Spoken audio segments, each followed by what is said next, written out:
dbo.student. Yeah. All right. Let me drag and drop it here. Let's see. I don't want this square bracket. It will confuse it. Probably doesn't need any single quotes, but let's execute and see. It's not much. Let's put this single quotes. Okay. So that says it's an incremental value. So let's copy the same thing. See its seed value.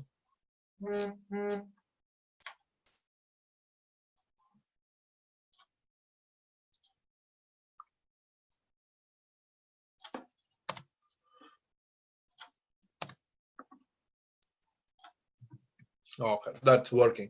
So we know that, right?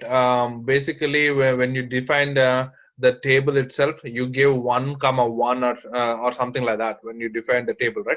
Identity 1, 1. So the left one is the seed, whereas the right one is an identity incremental value. So let me script the table back again here, so you can see it back. Right, this one, right? So this one is an seed value and this one is an incremental value, and you guys know about it already anyways. But if you ever want to find out some kind of tables seed value and its incremental value programmatically without scripting the table, you can use these functions to find it. Okay, that's another way.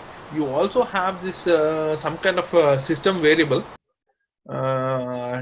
Where is this? Where did it go? That's a system variable @id. Even that will also help you to get what was inserted at last. Okay, let's say we do an insert into dbo.student. What all values I have to give? I don't know. I don't remember. Could be the ID, right? No, I can't give the ID because it's an identity column. The first name and the last name and the marks, right? So I would say Peter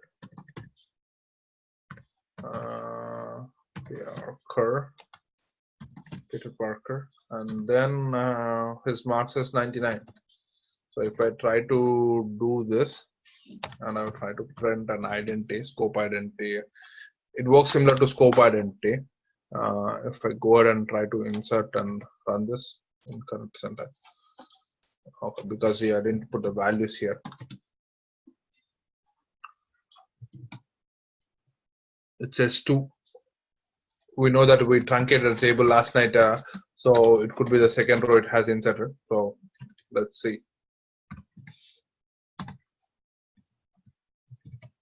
Right? Yeah. So with the help of this identity system variable, you can also find out what was the identity value you have inserted. Yeah, Sandeep, one small doubt. What if the statement is got failed? What is the statement? What if you have inserted one more row, right? So if the statement is got incorrect or it got any error, then what would be the print value? Like, is it going to show the auto increment, or like how it would be? I didn't get you, Bharat. Can you rephrase your question again? If the updated row is got incorrect somehow, like if anything is gone wrong while you are doing any statement or anything. So let's say this syntax itself has gone wrong. What will be the outcome, right? So the first itself, this didn't work out, right? So it had a syntactical error. So it didn't work out. So let's imagine if I would have typed a go and tried to execute this thing, what would have happened? It would have given me whatever was latest insert from this session, whatever the session ID it is, from this session, 61 session, from the 61 session to that particular table. Okay, it doesn't even know which table we are talking about. So let's say you have to execute them within the batch.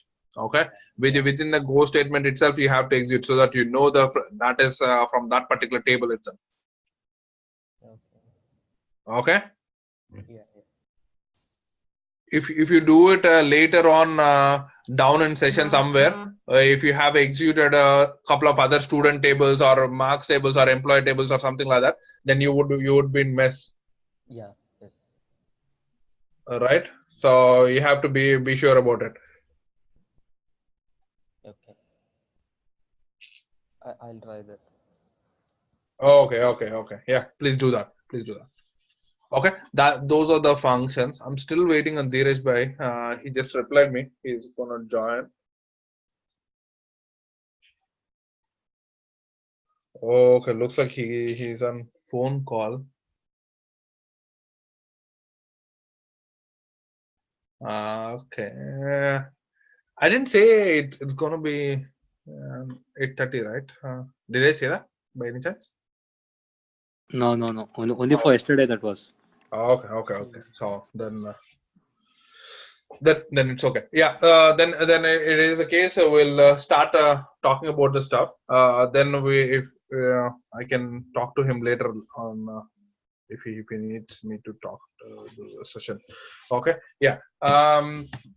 So what else? I said we'll talk about the DCL commands, right? Going further, you have different functions here. You can explore it. Let's go ahead and explore anything that which is saying identity current, identity increment, seed value, and identity, and all those things, right? If you mouse over it, it will give you some kind of explanation. If you want to try it, just try it.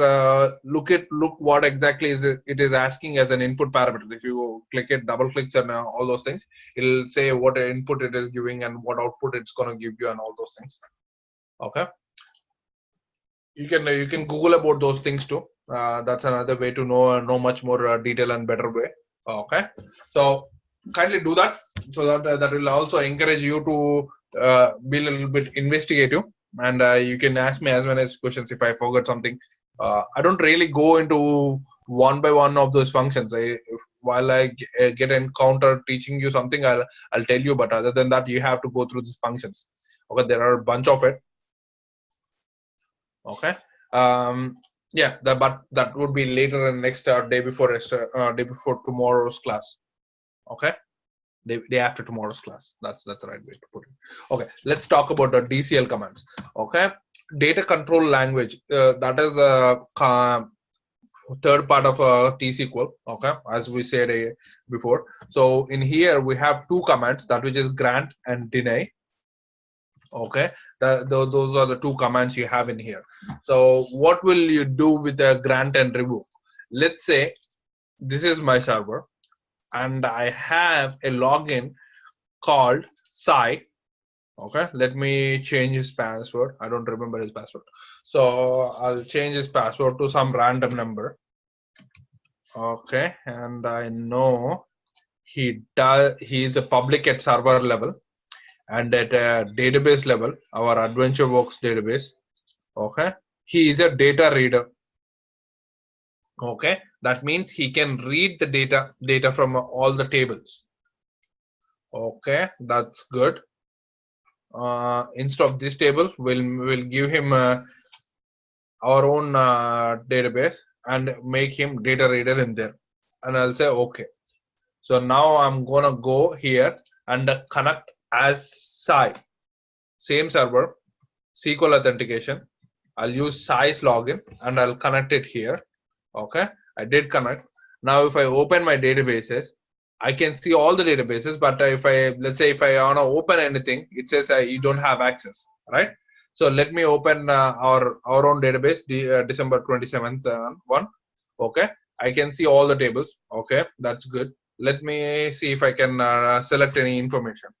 As I was given a data reader permission, I would be able to do a select statement from it. Okay, so I know there are 3 customers in here. Okay, that's very good. Let's see if I can insert something in here. Insert into dbo.customer values Okay, the value is going to be 4 and say where. Okay, so if I give that as the values and all, if I try to insert this particular record, okay, for some reason I was connected to as myself. Why was I connected to as myself? Okay, I am using the same old session. I'm sorry to.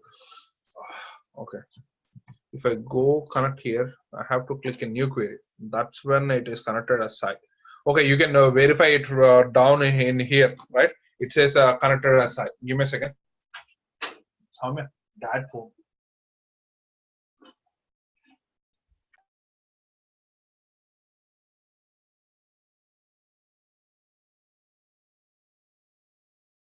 Okay, so that being said, what was it? Yeah, this is a session which is connected as Sai, right? I'm sorry, in the previous session I was connected as myself. Let me try to do the select statement on the customer table we have in December 27 database. So if I do a select statement, it's working fine. But let's say if I want to insert something,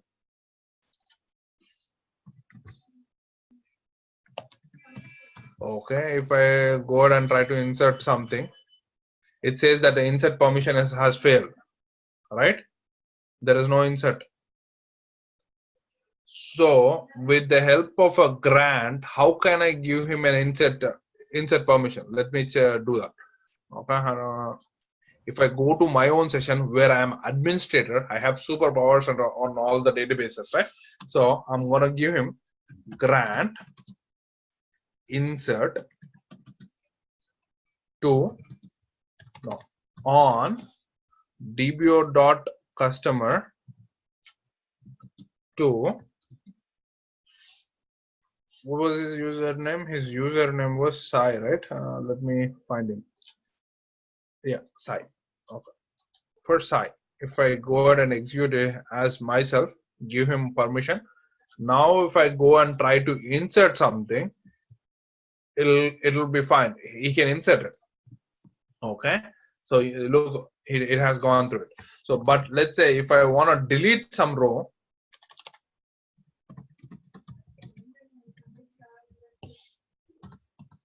where id equals to 5, if I'm trying to do a delete, it would not work because I didn't give him the delete permission. Sai doesn't have a delete permission. He only has an insert and a select permission, and select permission only on this particular table, not on all the tables. You can go here into the security and the users, double click on Sai to see what exact permissions he has on it. Okay, this is database level. Okay, whereas the other one, what I showed was a server level, right? When I show it at a server level, database and security, in the logins, in the Sai, I was showing you that this guy is an only public on server level, but on the database level, saying December 27th, he is a data reader, right? So let me take you back at a database level. Okay, where I go in here at the database level, if I open up the Sai database, Sai, if I open him up, I can see that he is an membership is data reader. He is a data reader, and the securables on the test customer table he can insert too, because I granted him. Right. So if I have to take his permission off, I'll use the same statement. Instead of grant, I will say revoke.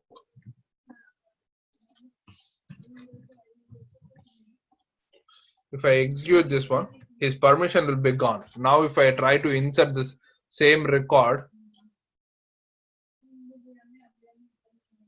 insert permission was denied. You can double check it from here. You can open up his securables. It's gone, right? So if I want to let's say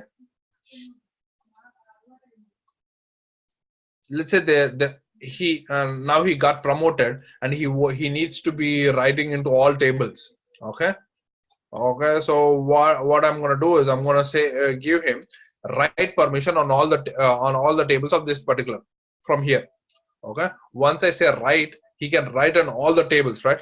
If I go back onto size session, I can write on here without any issue. Okay, this is because we have the same 5 key. Let me delete it. Okay, then I can go ahead and insert. It's gonna get inserted to 5. Okay, that's a way I can give him multiple roles, and if I have to deny or revoke or do something like that, I can do it. If he has already the permission and you want to do it, you can use either deny or revoke too. If I said deny insert on dbo.customer to Sai, it will take his permission off, right? So if I want to do something like this, it's not going to work. You could verify it from here, right? You can go to database in the size position. If you open it up, you can say that on the deny level the insert is gone, right? So if you give it by grant, you can take it off by revoke. If he already has it at a membership level and you want to take it off, you could use deny. Okay, that makes sense, right? Yeah. Yes. Okay, there you go, Dinesh bhai. So Dinesh bhai, this is more important to you. If somebody needs access and all, how do you take care of it? Okay. Yeah. Let's say he is in a database reader role. That means he can read all the database tables, right? But you don't want him to read only one single table, then you have to deny his access. You would say deny select on that particular table to that particular user or that particular group. Active Directory would also have groups, right? Yeah. Yeah, you could just say deny to the group itself. So that means nobody else can, nobody in that particular group can do select on the particular table. And can I apply for that to domain administrator or no? You can apply to the domain administrator too. If you knows the SA password and all those things, Got it. You can handle it. At the SQL Server level, if you are a system administrator, that means at server level in the security, if you go and check your login, okay, in here my login is this guy, right? If I go and open up this guy and I see the server role is sysadmin, he has superpowers. He can do whatever he wants to. Okay. Yes. Yeah. So with a deny, you could deny somebody's role level permission. With the grant, if he is not in the membership of that particular thing, you can grant him access. Okay. So you guys want me to repeat it once again, or are you good? I'm good. I think we're good here. Okay. So just to recap on it, what did I do? I created a user and I gave him a read permission first of all on all the tables. Now he has the read permission on all the tables. Then what did I do? One of my manager told me that guy, whoever I created and gave access to read all the tables, you should, how did I give him a read access on all tables? I made him data reader as a role at the database level. Now he can read all the tables, right? So my manager said, this guy is reading all the tables. You have to restrict him from reading financial tables. Okay. Then how can I do it? I'll say deny select on table name to that user. So with that way, his access to read those tables is gone. Okay.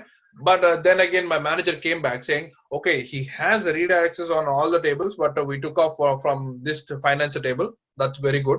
But I want you to give him write access on only one table, which is his own table. Okay, then how can I give it? I will say grant insert on his table, whatever his table is, dbo some to that particular user. Later on, if my manager says you have to take the grant off, you could use your revoke. Okay, grant, deny, and revoke are the keywords. When to use what? If you have granted explicitly, you would revoke it explicitly. If you have granted it as a role, then you would deny it. Okay, that's about the DCL. Okay, let's talk about the TCL now. Okay, what is TCL? TCL is nothing but transaction control language. Okay, it goes way deeper into programming. Okay, so let's say, imagine there is a bank transaction happening between me and Vinay. Okay, I am sending Vinay $500. So what would be the transaction process? Actually, it will check whether my account really has 5,000. That's the first step. Then it will deduct 500 from my account. Then again, it will go and check whether Vinay really has an account, and find out his balance and add $500 to his balance. And then it will put under pending status for at least 1 day. 1 day or 2 days or 30 seconds or whatever it is. Because nobody claims within that 30 seconds or 3 minutes that it's a fraud transaction, then it will commit it, right? So this whole process is considered as one single transaction. Okay, basically when we talk it in a transaction sense, that taking off 500 from an account is a transaction, adding off 500 to an account is a 500 is a transaction. That is the way we usually think, right? But we want to sometimes in financial firms and any real-time world, when you say it as a transaction, you have to make sure negatives and positives club together. That's when you commit it as a one single transaction. Okay, you either take the whole amount. The other day I was talking to you guys, right? So let's say if I'm transferring all the data from table A to table B, that means after transferring, if I count the rows from the table A and table B, if they don't match, that means that I didn't do something right, or my query made some mess and it didn't do what I want to do, right? So I cannot say that's a good transaction. I have to discard it. So you have to make sure that you have explicitly those level of what I can say, level of hold on the transaction. Okay. Any questions at this point? Have you understood what I have spoke about transaction and transaction controlling? Yes. You have a question? आपको एक question है या आपको समझ में आया मैं जो बोला था? No question for me. No question. Very good. So transaction को उतना control में लेने के लिए हम लोग try कर रहे हैं, right? You have more control of the transaction. That is where you can manipulate it, or you can break it, or you can stop the transaction if something goes wrong. So how can you do it? You have 3 ways to do it. One is you have to begin a transaction. Okay.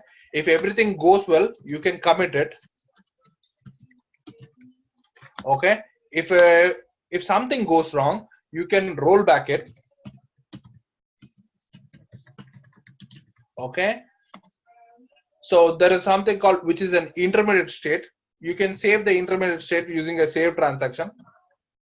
Okay. These are the commands you would use in TCL language. Okay. Let's say I would start a transaction, begin transaction. Okay.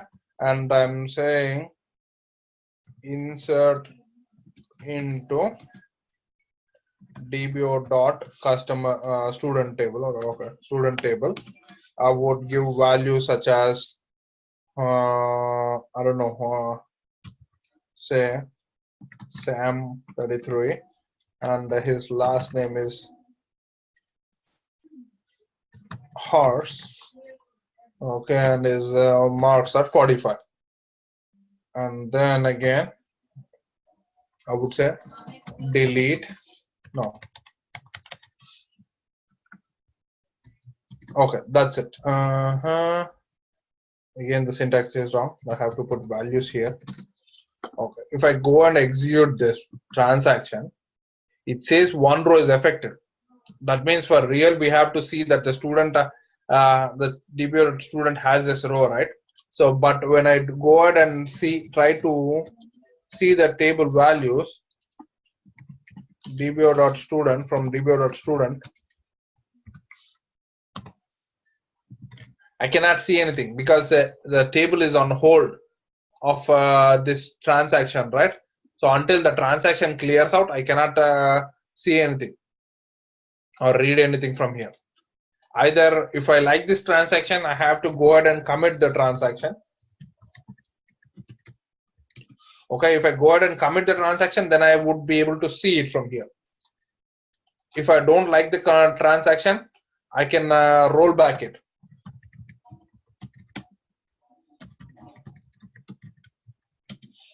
Okay, let's go ahead and roll back it.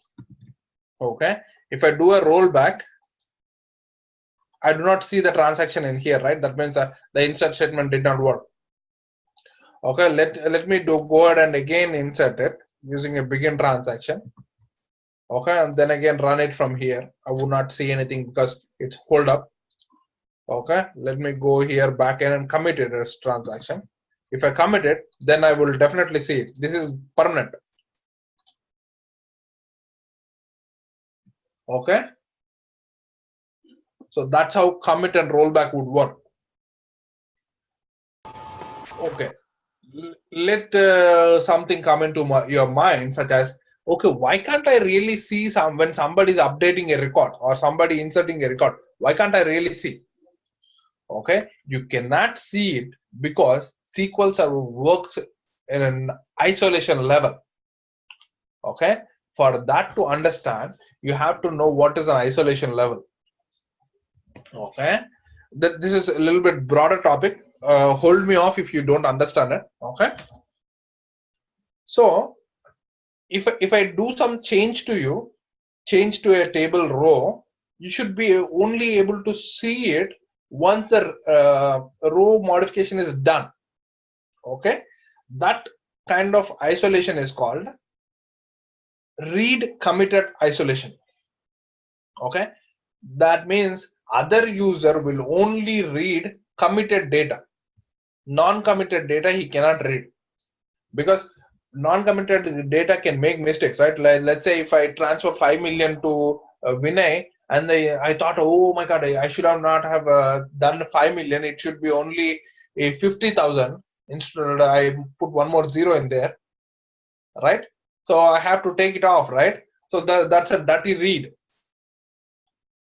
If you set your server as a read uncommitted data, you would show Vinay that his account has 5 million or 500 million instead of what exactly is a when I commit it, I would realize and take off the zero or something like that, right? So reading committed data is always good. Okay, that too in financial firms, they'll make sure that you read committed data. They will not let you change your isolation level to read uncommitted data. There is a way you can change your isolation to read uncommitted data, where if you want to read some way of intermediate data and all those things, you can set your isolation to read uncommitted data and read the data too. But people can commit it, people can roll back it, but you will still see whatever is a fake data. You don't really know that the row really exists or not. Okay, so you now understand what is an isolation level, right? Yes, sir. Okay, isolation levels, there are more than two types. We spoke about read committed, we spoke about read uncommitted data. There is one more thing called snapshot isolation. Okay, what happens in snapshot isolation is every time there hits a commit transaction, it will take a snapshot. So even though there are changes happening behind the scenes, it will have the latest committed information too.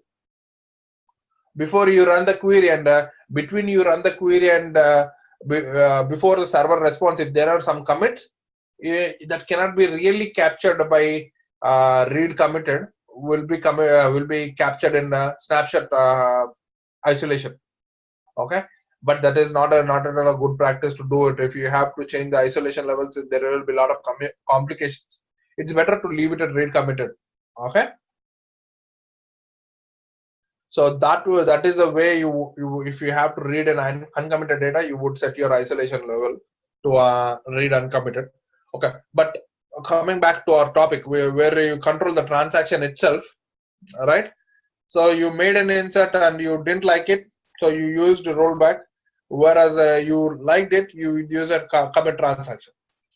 Okay, let's go ahead and do something different. I'll have the same transaction copied in here. At this point of time, I'm going to use a save transaction. I'll name this save transaction as ABC, and I'll say dam 45 horse 45. Okay, or whatever. And then again, I am going to do an update gpo.student table set marks is equal to 88, where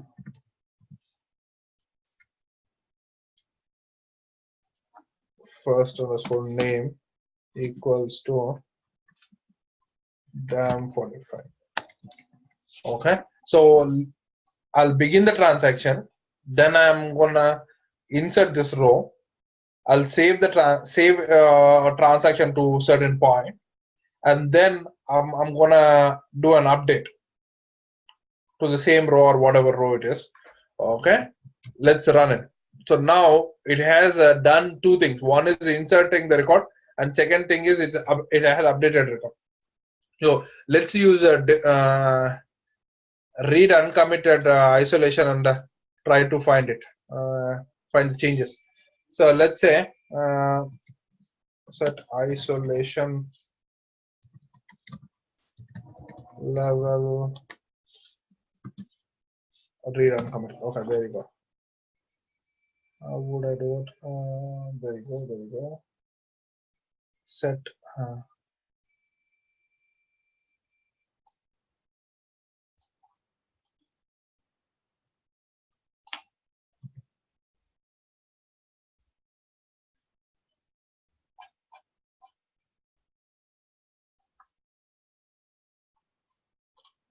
okay, here I am. New query. Okay, then I have to select student. Right. Okay, I already started up my transaction. If I run this thing, now I can see that the 45 being dam 45 being updated to 88, and this is my new row, right? I can see the row being inserted and row being updated. Both of the things happen. So, but I did not like the update. How can I roll back?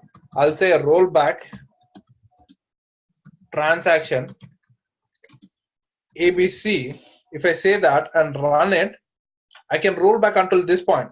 So that means the update is going to get unwrited. Whatever was here, it was 88, right? That's what we updated to. It will roll back to 45. So let's roll back transaction to ABC. So that one executed it, and let me go ahead and re-execute this one. So you see that it got back to 45, whatever the value was prior to we update. So, but I didn't even like my ABC transaction. That means the insert transaction is also not the nice one. So I can use a rollback transaction. The whole, if I execute this one, what's going to happen is it's going to even uninsert my insert. Uninsert. Okay, if I run it, I see that the row is gone. Right? So that's how you can use this commit transaction, rollback transaction, and save transaction. This is the saving point. If you have to save until certain point, you can use a save transaction to save it. But you could use commit for the commit. You don't specify ABC or anything. If you say commit transaction, regardless of wherever you saved, it will save the whole transaction until this point. The whole point is done. Okay. commit will not carry any suffixes like ABC and all those things will not happen. Any questions at this point? No, good. I'm good. Okay, very good. Okay, we'll stop the class here. Go back home. Read about this TCL a lot and a DCL a lot too. Okay, try different examples on DCL and TCL and come back to me tomorrow so that if you do not have any questions, we'll continue on about querying. Okay, we'll start about the where clause, wildcard characters, filtering, and all those things tomorrow. We'll get through the joins too tomorrow itself. Okay, if not tomorrow, day after tomorrow. But okay, tomorrow, do we have the class tomorrow? No, we do, right? Thursday is okay.